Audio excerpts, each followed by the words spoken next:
of the biggest reasons I wanted to start Ghost City Tours was because prior to having any interest in ghosts, I was a huge history buff. I grew up about an hour and a half from Gettysburg, and I was always going to Gettysburg. And to this day, I'm completely, if there's a show about the Gettysburg on TV or a new book that comes out, like I have to have it. I have to have it. I always want to know more and more and more. And, it just drove me insane. So I ended up moving to Savannah, Georgia. And I took a couple ghost tours because it would always interest me. And ghost tours are a really good way to learn about the history of the city. But the only thing that I learned were that the devil was everywhere. Zombies were eating babies in graveyards.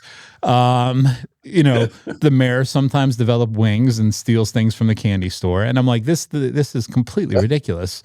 And the worst part is that the guides were telling this with a straight face. Like, no, this is the real story. This is the real history. And it always drove me insane. So when I started Ghost City Tours, my focus is on the truth. We're going to, like you just said, we're going to spend time in the libraries and the historical societies, and we're really going to figure out what's going on here.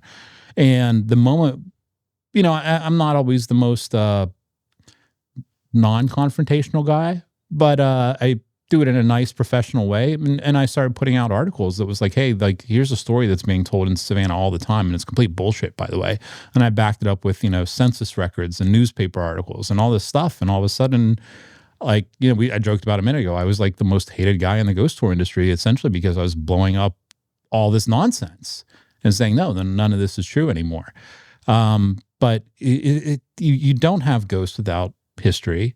So I've always not really understood why people are more interested in embellishing the ghost side of things instead of taking the time to get the stories right, whether you're a ghost tour company, an author, or just even paranormal investigators, I think a lot of that comes with it. A lot of that, the bad material is rooted in a certain time in our contemporary history of where this stuff springs from, because a lot of the ghost tours. I mean, I started in '93, and there was nothing to compare it to. I mean, I didn't know. I'd never been on a ghost tour. I didn't know what a ghost tour was supposed to be. I just thought it was, hey, I want to take these people so they can experience these places that maybe they've only heard about, and then I've just kind of kept it with that instead of trying to hear the other stories, and things. But I think a lot of times with the stories, they get started by somebody who has a little bit of knowledge and decided that they needed to embellish it in some way. And then it's like a game of telephone, and the same guides are just telling to other guides, and then it spins on and it spins on and spins on, and it gets wilder and wilder as it goes. And it gets so entrenched that people don't want to change it because they think they've got this great, sensational, lurid story, and it's a load of crap. But that's how it's always been told. So then somebody comes along and says, hey, well, wait a minute, what the true story is better than the one you've made up. Here's the true story. And that makes them very unhappy. I mean, I know you've run into it. I mean, the prime place I've run into it probably more than anywhere else, of course, is in New Orleans, because those stories, were based on nothing more than local folklore that they just decided to make better and modernize and, turn, Delphine LaLaurie into this mad scientist who's operating on all her slaves and it's just nonsense. It's complete nonsense. And they know it because it's all right there in black and white. So many people have corrected this stuff, but they ignore it because they keep telling it for the tourists. And they think, oh, the tourists don't care. But the tourists do care.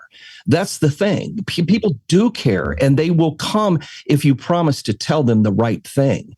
I did a documentary for Netflix, a couple of years ago, where we went to the Myrtles plantation and talk about a crock of shit, what they tell there, that story. And they know it. They know it's not true. I mean, the records are all there. They know that Chloe didn't exist. She didn't poison the family. They didn't die during a birthday party. They died from yellow fever, like 2 years apart from each other. I mean, and there's just so many flaws. Yeah. So we went to tell this, thing, and they're interviewing people from the Myrtles for the plantation story in the show. And they're interviewing them, and they're telling the same exact story that been telling since the 50s. And then they bring me on and go, yeah, none of that's true.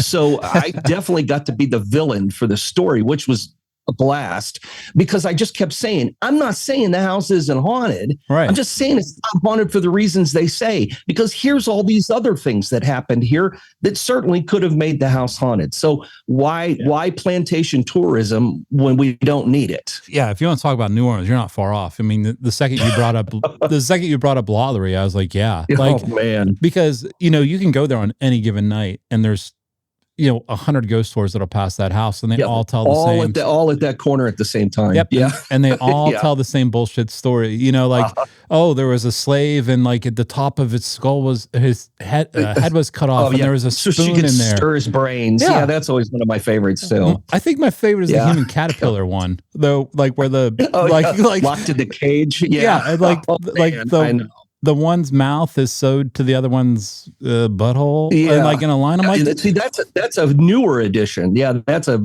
post Human Centipede film edition. Yeah, it just gets wilder and wilder all the time. Yeah, and what I think what bothers me most about this, and I probably shouldn't be that bothered about it, but like, I think like, I'm gonna die one day, probably. Carter and Paul are like, God, please let it happen soon. But like, like I would like to think that, when that happens, my memory, my legacy will carry on in like a positive manner. I'd like to think so. And, taking LaLaurie, for example, I don't know if she was a good person or not. I wasn't alive in the early 1800s. Like she was a slave owner, and through today's eyes, you could say, well, that automatically makes her a bad person. But and this might give me some shit, but like, well, no, you can't judge the past by the standards of today. Slave ownership at that time period was legal in this country, and while we can look at it and say, "Oh, slavery's awful," and it is, it was part of life. The only good thing that you could say, and it's not good, but you know what I mean. Mm-hmm. Slavery in New Orleans was different than slavery in other places. There were actual laws to protect enslaved people, mostly because everyone was related in some way.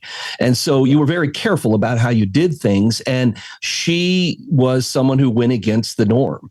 That's what got her into trouble, is that she was crueler than other slave owners. And she broke the black codes, as they were called. And that's what got her into trouble. She wasn't feeding her slaves properly. She wasn't caring for them properly. People were outraged because, well, some of them were probably family members. And that's what got her into trouble. And somehow we've taken this, and I'm telling you, it's because she's a woman. They've taken this evil woman out of history, and they have turned her into, this, Cruella de Vil practically here. She's this evil woman who's doing evil because she wants to, and stuff. And so we don't, like you said, we don't know. We weren't alive then. We don't know how she personally was, but she had a husband who, whatever, but she had kids who loved her. She had friends. She had, so she wasn't bad all the time. She was just not you would say she was a great person. By standards of today, she was one of our billionaire tech people. Oh, yeah. So essentially, in New Orleans, that's how they looked at her, as someone who, broke the rules. And yet now we've turned her into this evil witch who's done all these terrible things. And I don't know, man. We know how the stories get started. Well, she's not the only one, even here in New Orleans. Everybody knows who Marie Laveau is.